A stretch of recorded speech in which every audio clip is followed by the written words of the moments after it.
Hello friends. तो आज हमें पूछा गया है कि न्यूटन्स इक्वेशन ऑफ मोशन को हम इंटीग्रेशन से कैसे कर सकते हैं। इंटीग्रेशन से करना कोई बहुत बड़ा रॉकेट साइंस नहीं लगता है। यहाँ पे एक नॉर्मल सा मेथड है। अगर पूछा है तो मैं बता रहा हूँ आपको।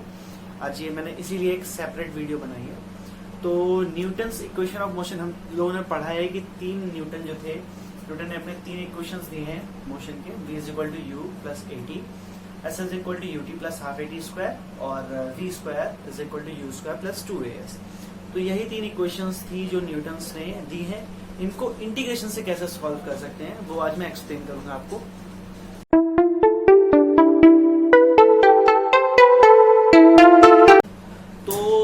इक्वेशन ऑफ मोशन है, ऑब्वियस सी बात है। तो हमें उसके लिए पहले एक पार्टिकल लेना पड़ेगा और उसकी मोशन डिफाइन करना पड़ेगा। तो मैंने मान लिया कि एक कोई पार्टिकल है, वो यहाँ पर है, इस पोजीशन पर। ओके, तो इस पोजीशन से जब वो चल रहा है, लाइक इस डायरेक्शन में अगर चल रहा है, तो यहाँ पर इसकी वेलोसिटी कितनी होगी, u मैंने मान लिया। ओके, इस जगह पर अभी यहाँ पर कितनी होगी, v मैंने मान लिया समथिंग। ओके, ये u हो गई या v हो गई। इधर डिस्टेंस मैंने एक डिस्टेंस लिया, छोटे डिस्टेंस, यहाँ पर u है और यहाँ पर v। तो अब इसके बीच में इसका एक्सेलरेशन कितना होगा। लाइक एक्सेलरेशन हम कैसे डिफाइन करते हैं कि अगर हम डिस्टेंस का दो बार डिफरेंशिएट कर दे with respect to x, with respect to t, sorry with respect to t, तो हमारा एक्सेलरेशन निकल आता है। लाइक हमने पढ़ा है कि अगर x है और इसका अगर हम एक बार डिफरेंशिएट करें विद रिस्पेक्ट टू t, तो ये हमारा v होता है। और इस v का अगर हम एक बार डिफरेंशिएट करें, like d2x upon dt square equal to a हो जाएगा ना। तो ये हमारा हो गया यहाँ से कि d2x upon dt square equal to a। तो ये हमारी इक्वेशन फर्स्ट आ गई। अब हम इसको इक्वेशन फर्स्ट को इंटीग्रेट कर देते हैं। इंटीग्रेटिंग इक्वेशन फर्स्ट, ओके, इसको इंटीग्रेट करते हैं तो हमें क्या मिलेगा कि dx ओवर dt, ठीक है, ये 2 टाइम्स डिफरेंशिएशन था।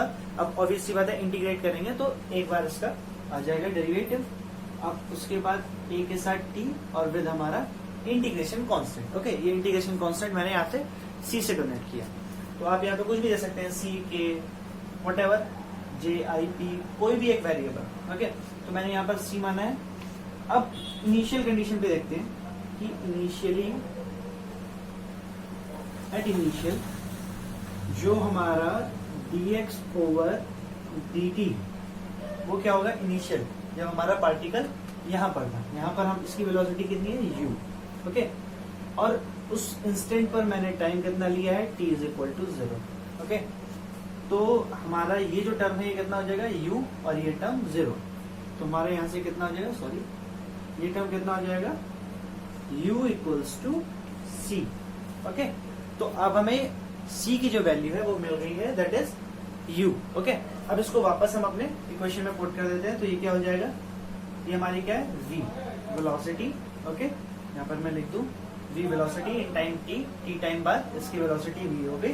तो v is equal to u plus a t। ये हो गई हमारी first equation of motion. Okay, Newton's first equation of motion.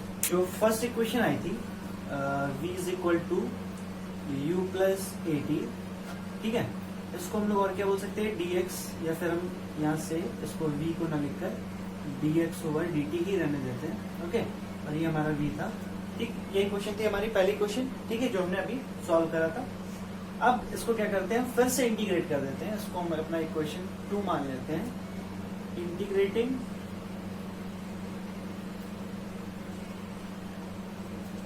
Equation 2, इसको फिर से इंटीग्रेट कर देते हैं विद रिस्पेक्ट टू t। तो ये क्या हो जाएगा कि dx इधर हो जाएगा और इधर t चला जाएगा, तो ये सिर्फ और सिर्फ x बच जाएगा इधर।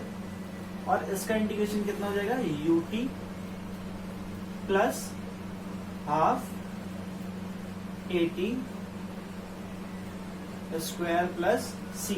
ओके, तो हमारा ये c यहाँ पर c1 में मान ले रहा हूँ। ओके, मैंने पहले c माना था, अब यहाँ पर c1 मान ले रहा हूँ।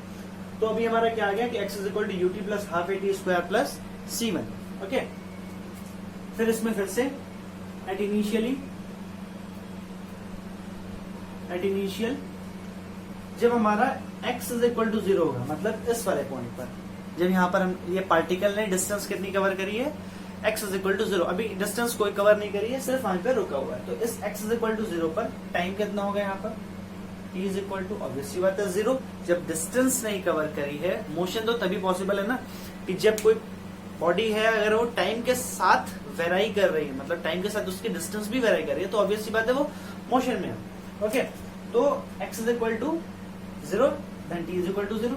तो हमारा c की वैल्यू क्या आ जाएगी इस इक्वेशन से, c1 की value, sorry c is equal to 0। इसको हम वापस इसमें पुट कर देते तो हमारा क्या आ जाएगा, x is equal to ut plus half at square, और ये हमारी हो गई न्यूटन्स की सेकेंड इक्वेशन ऑफ मोशन। ठीक है, तो आपने पहली इक्वेशन देख ली, दूसरी इक्वेशन दे दी, अब बढ़ते हैं तीसरी इक्वेशन की तरफ। अच्छा, अब आप यहां से देख रहे होंगे कि पहली इक्वेशन जो थी उससे हम जो हमारी पहली इक्वेशन थी दैट इज पहली Newton's equation of motion u plus a T. अब यहाँ से अगर हम t की वैल्यू निकालें तो कितनी हो जाएगी, v minus u by a, obvious सी बात है, दिख रहा होगा v minus u by a. Okay, तो अब इस v minus u by a को अगर हम दूसरी इक्वेशन जो मैंने यहाँ पर अभी लिखी है, दूसरी equation that is x is equal to ut plus half a t square में अगर हम पुट कर दें तो कोई प्रॉब्लम तो नहीं है। यहाँ पर ये t की वैल्यू हर जगह है, जहां से t की वैल्यू निकालकर मैं हर जगह अगर ut plus half a t square में अगर पुट कर दूं तो कोई प्रॉब्लम तो नहीं है ना। ठीक है, तो अभी यहाँ पर हम पुट करते हैं like x is equal to u v minus u by a plus half a v minus u upon a का स्क्वायर। ओके, तो ये हमारा आ गया x equals to u v minus u square upon a. Okay, इसको जब मैंने रिजॉल्व किया प्लस हाफ, इसको जब इसको हमने इस a को अंदर भेजा तो ऑब्वियसली बात है ये नीचे वाला a स्क्वायर हो जाएगा, तो नीचे वाला सिर्फ कितना बचेगा a, तो कितना बचेगा v माइनस यू का स्क्वायर अपॉन a। ओके, तो अभी इसको एक्सपेंड करते हैं, यहां से क्या आ जाएगा, x is equal to u v minus u square. Obviously बात है यहाँ पर सिर्फ a है, यहाँ पर 2 है, तो हम इसका एलसीएम लिया, मैंने 2 और यहाँ पर भी 2 plus v square plus u square minus 2uv upon में 2a। अब आप ये देख रहे होंगे। ओके, तो यहाँ से 2uv खत्म, बचा क्या, माइनस का 2u स्क्वायर है, अगले स्टेप में क्या आ जाएगा, इस 2a को इधर भेज दें तो कोई प्रॉब्लम, 2ax इक्वल्स टू इसको माइनस किया दैट इज v स्क्वायर, यहाँ से ये माइनस का साइन आएगा इक्वल्स टू u स्क्वायर, और ये हो गई हमारी न्यूटन की तीसरी इक्वेशन। तीसरी इक्वेशन क्या है, उसको थोड़ा सिंपल फॉर्म में लिखते हैं like v square is equal to u square plus 2ax।